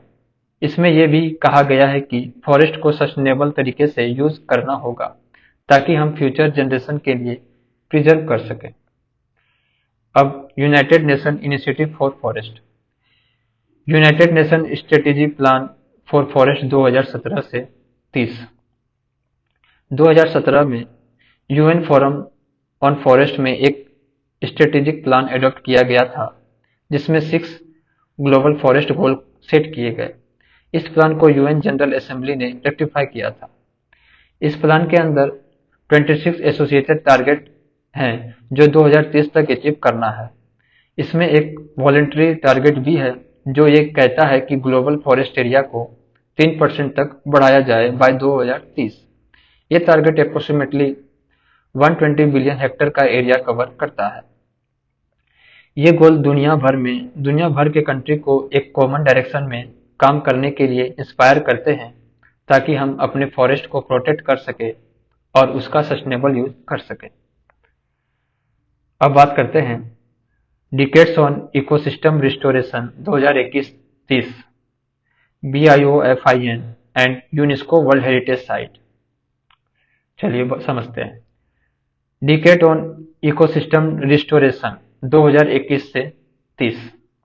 डिकेड ऑन इकोसिस्टम रिस्टोरेशन को यूनाइटेड नेशन जनरल असेंबली ने 2021-30 के बीच प्रोक्लेम किया है। ये एक ग्लोबल मूवमेंट है जो इकोसिस्टम रिस्टोरेशन को प्रमोट करता है। इकोसिस्टम रिस्टोरेशन का मतलब है वो एफर्ट जो हमारे डिग्रेडेड और डैमेज इकोसिस्टम को रिस्टोर करने के लिए किया जाते हैं, जैसे फॉरेस्ट, वेटलैंड और ग्रासलैंड। इस डिकेड का गोल है इकोसिस्टम को रिस्टोर करना और बायोडायवर्सिटी को प्रोटेक्ट करना। हमारे इकोसिस्टम को क्लाइमेट चेंज, डिफोरेस्टेशन, पोल्यूशन और ओवर एक्सप्लॉयटेशन जैसे इशू से काफी डैमेज हुई है। इसलिए यह इनिशिएटिव इस डैमेज को रिपेयर करने की तरफ फोकस करता है ताकि हमारे नेचुरल रिसोर्सेज सस्टेनेबल तरीके से यूज हो सके। इकोसिस्टम रिस्टोरेशन से क्लाइमेट चेंज के इफेक्ट को मिटिगेट किया जा सकता है, बायोडायवर्सिटी लॉस को रोकने में मदद मिलती है और लोकल कम्युनिटीज को भी फायदा होता है। यह हमारे फ्यूचर जनरेशन के लिए एक सस्टेनेबल एनवायरनमेंट क्रिएट करता है। अब बायोडायवर्सिटी फाइनेंस इनिशिएटिव को देखते हैं। बायोडायवर्सिटी फाइनेंस इनिशिएटिव को यूएनडीपी ने 2012 में लॉन्च किया था। इसका मेन एम है बायोडायवर्सिटी फाइनेंस गैप को एड्रेस करना, यानी कि वो पैसा जो बायोडायवर्सिटी कंजर्वेशन के लिए चाहिए होता है उनका प्रॉपर अरेंजमेंट करना। बायोडायवर्सिटी फाइनेंस इनिशिएटिव कंट्री को अपने नेशनल बायोडायवर्सिटी एक्शन प्लान को इम्प्लीमेंट करने में मदद करता है। यह कंट्री को अपने नेशनल बायोडायवर्सिटी टारगेट अचीव करने में भी सपोर्ट करता है। इंडिया में बायोडायवर्सिटी फाइनेंस इनिशिएटिव को नेशनल बायोडायवर्सिटी अथॉरिटी के अंदर होस्ट किया गया है और ये स्टेट बायोडायवर्सिटी बोर्ड के साथ मिलकर काम करते हैं। इंडिया में बायोडायवर्सिटी फाइनेंस इनिशिएटिव को wildlife institution of India और national institute of public finance and policy के टेक्निकल असिस्टेंस मिलता है। ये इनिशिएटिव फाइनेंस रिसोर्सेज को मोबिलाइज करता है ताकि बायोडायवर्सिटी कंजर्वेशन के लिए जरूरी फंड अवेलेबल हो। बायोडायवर्सिटी कंजर्वेशन के लिए फाइनेंशियल रिसोर्सेज की जरूरत होती है और इस गैप को फिल करने की कोशिश करते हैं। ये इनिशिएटिव कंट्री को अपने बायोडायवर्सिटी कंजर्वेशन स्ट्रेटेजीज को इम्प्लीमेंट करने के लिए फाइनेंशियल सपोर्ट प्रोवाइड करते हैं। अब यूनेस्को वर्ल्ड हेरिटेज साइट को देखते हैं। यूनेस्को वर्ल्ड हेरिटेज साइट वो प्लेस है जो कल्चरल और नेचुरल हेरिटेज के रूप में आउटस्टैंडिंग यूनिवर्सल वैल्यू रखते हैं। ये साइट दुनिया के लिए इम्पोर्टेंट होती है और इन्हें यूनेस्को वर्ल्ड हेरिटेज कन्वेंशन 1972 के अंदर प्रोटेक्ट किया जाता है। Criteria for world heritage site को देखते हैं। यूनेस्को के पास 10 क्राइटेरिया हैं जिनके अंदर साइट को नॉमिनेट किया जाता है। एक साइट को वर्ल्ड हेरिटेज साइट बनने के लिए कम से कम एक क्राइटेरिया को मीट करना पड़ता है। ये क्राइटेरिया इंक्लूड करता है जैसे नेचुरल हेरिटेज, जैसे रियर इकोसिस्टम, इंडेंजर्ड स्पेसीज के हैबिटेट और यूनिक जियोलॉजिकल फेनोमेनन होना चाहिए। कल्चरल हेरिटेज, जैसे एंशियंट मोन्यूमेंट, हिस्टोरिकल बिल्डिंग और कल्चरल ट्रेडिशन होने चाहिए।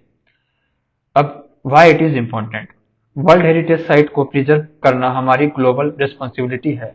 ये साइट ह्यूमन हिस्ट्री, कल्चर और नेचर का एक वैल्यूबल पार्ट है। इन्हें प्रोटेक्ट करना हमारे लिए जरूरी है ताकि फ्यूचर जनरेशन भी इनका बेनिफिट ले सके और ये लीगेसी कंटिन्यू कर सके। Indian India's world heritage site को देखते हैं। इंडिया में भी कई यूनेस्को वर्ल्ड हेरिटेज साइट है, जैसे Taj Mahal, Kaziranga national park, Sundarban mangrove forest. ये साइट इंडिया की रिच कल्चर और नेचुरल हेरिटेज को प्रिजर्व करते हैं।